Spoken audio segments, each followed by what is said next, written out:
you do not know where you're going, you are absolutely there.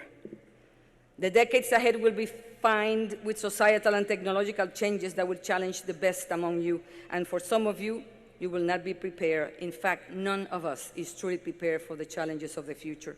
But no matter what path you choose, you will be at the corner of more complex and more severe questions.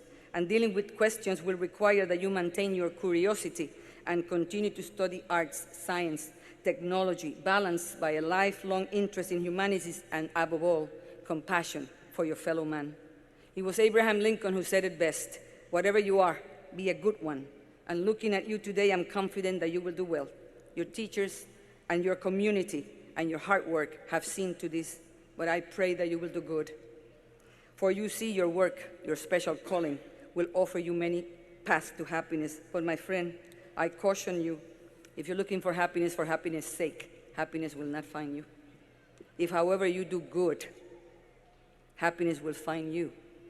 Happiness, it has been said, will sneak quietly in your life when you least expect it. When you're busy doing something good for someone without asking, what's in it for me? And for these reasons, I counsel you not to be simply good in your work, but above all, be good men and good women. Remember, you can still flunk at life even with a 4-point average. Remember, much of the good and the bad that you will ever do in your life will be through your job. And how do you do your job? Robert Bella said that there are 3 different types of jobs. First, there is the job. You simply earn a living and you support your family. Then there's the career, where the trace of progress comes through appointments and achievements. And then finally, there's the calling, the ideal blending of activity and character that makes work inseparable from life. My new colleagues, I hope that you're just not looking for a job. And I hope that you're just not planning a career. I hope that you have a calling, a professional calling.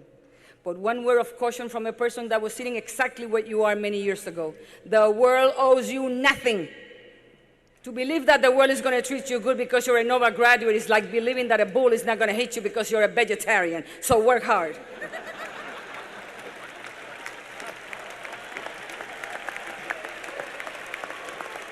Work hard. And beware of the enemies of tranquility, avarice, envy, ambition, anger, and pride. And avoid Kushner's pillars of despair, complacency, mediocrity, and above all, indifference. Colleagues, I ask for a moment that you imagine a world in which we would replace I as the operative noun. Think of the impact of learning and knowledge if there were intellectuality without arrogance. Consider the climate that would exist within a marriage or a family or an organization, for a matter, if mistakes could be freely admitted and forgiven, if we were not afraid to praise lest someone gain on us, and if we all were able to listen as well as we now verbalize. All of the foregoing and much more could be accomplished if there would be a little bit of more humility in our lives. After all, the development of humility is a worthwhile thing to contemplate, especially when it may require us to step down in a world where so many of us are striving to move up. My friend, the world that you will work in and raise your families, it is more diverse than anyone could have imagined 25 years ago.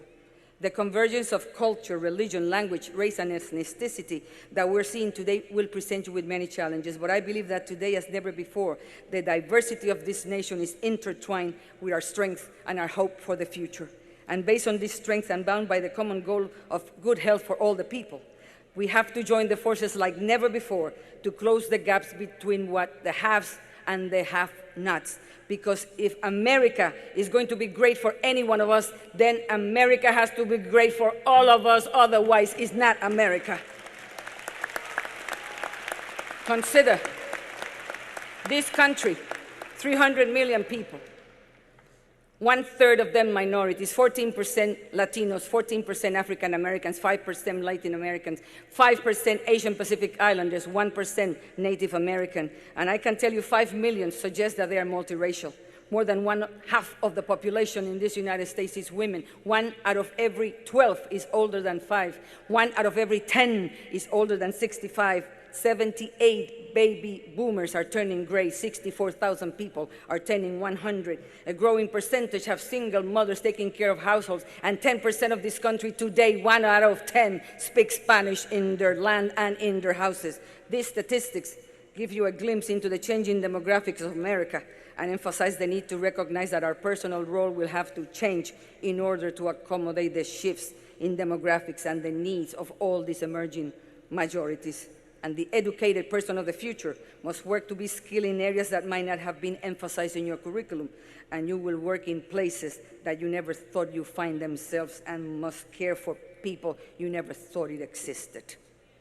My friend, in this gallant quest, let's not forget those without a voice in our society: the children, the poor, the homeless, the immigrants, and the aged. And let us not forget those that unfairly are constantly stigmatized because of AIDS, physical disabilities, and mental illness. Remember, it was Franklin D. Roosevelt who said it best: the test of our progress is not whether we add to the abundance of those who have much, it's whether we provide enough to those who have little.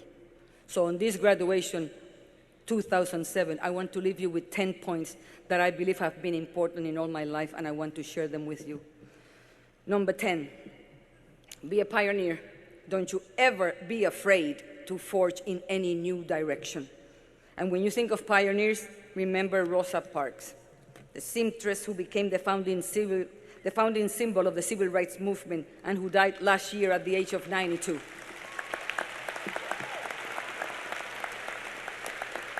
Her simple act of defiance in refusing to give up her seat on that bus changed our country. And it was the Reverend Jessie Jackson who said it best in her funeral when she said, Rosa Parks sat down that all of us minorities can stand up. Similarly, since this graduating class, I have been told, has a lot of women, I want to remember those women who blazed the equality path. Who would have thought that in 1925, when Nellie Ross replaced her deceased husband as the governor of Wyoming, becoming the first woman to ever have an executive job in this country, that today there are 8 women governors, 1 woman Supreme Court justice, 14 women in the United States Senate, 67 women in the House of Representatives, 1,600 women serving as state legislators, and 188 women who are mayors of cities with more than 30,000 people. Women, as Nancy Astor said, we women are not asking for superiority, for we have always had it.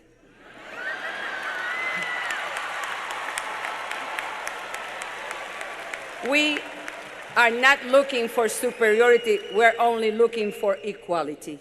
Number 9, don't you ever forget your roots as you walk up the ladder of success. Because if you deny your roots, you have no integrity, you have given up your dignity. Number 8, never, never underestimate your capabilities. Someone else will do it for you. Number 7, achieve the highest level of education. It is the key to the door of opportunity. While getting your education, remember, the complete professional must be humble in the facts that he or she does not know. Socrates said that if he was the brightest man in all Greece, it's because he knew what he did not know. And remember to say, I do not know. If used correctly, it will be used quite frequently. Number 6, set goals for yourself, and when you do so, make them realistic and then share them only with those that believe in you. Remember, excellence can be achieved if you risk more than others think is safe, love more than others think is wise, dream more than others think is practical, and expect more than others think is possible. Number 5, when you get to the top, don't you ever forget that you owe something back to your community, to your family, and to your peers. Remember, it has been said, service is the rent we pay for living, and that service will set you apart. Service to God, to community, and to country. Remember, too, as it has been said, those that are takers may eat better, but those that are givers will sleep better. Number 4, don't be afraid to take risks. But above all, as my friend Deborah Rosado Shaw used to say, don't ever be stuck in being the hero in your own life. It is actually okay and often necessary to be a little less strong, a little less resilient, a little less courageous. Use your strength and your courage judiciously, because suffering is optional and the choice is yours.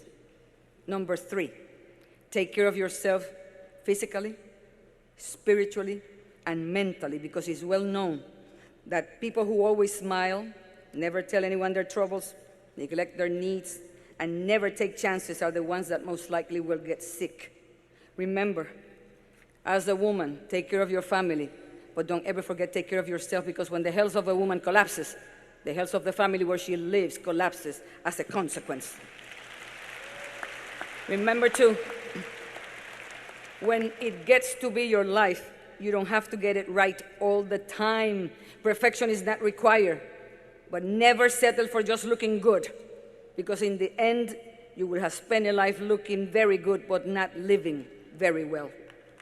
Number 2, never ever lose the sense of who you are, where your roots are, where you came from, and who helped you to get to this place. Most importantly, don't you ever forget the impact of this great institution in molding your life and your professional future. Number 1, plan big and dream of greatness. Remember, as my friend Deborah used to say again, it's all about integrity. Integrity with yourself. I'm not talking about what is right and wrong. I am talking about putting your inner voice on surround sound and cranking up the volume of your non-negotiable values and deciding who you are, where you want to go, and who will be in charge of getting you there.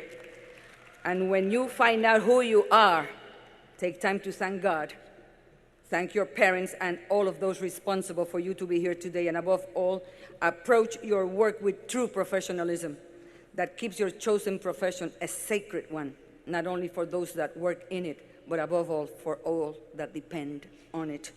But above all, I encourage you to look back and remember those that in your lifetime never thought that you will be here today. Just stand up, listen, smile as you're moving up and out, and remember the best revenge is success.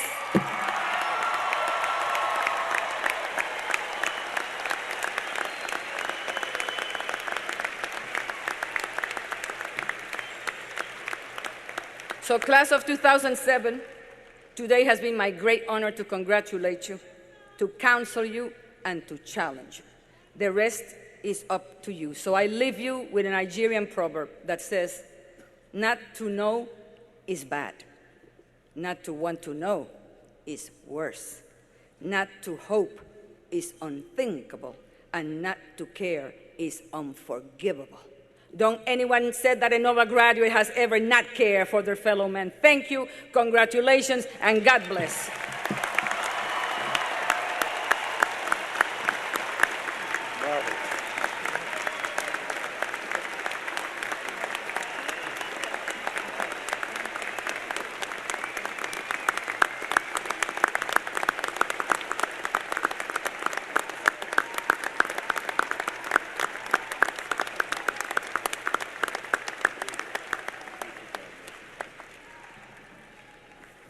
Thank you, Dr. Novello.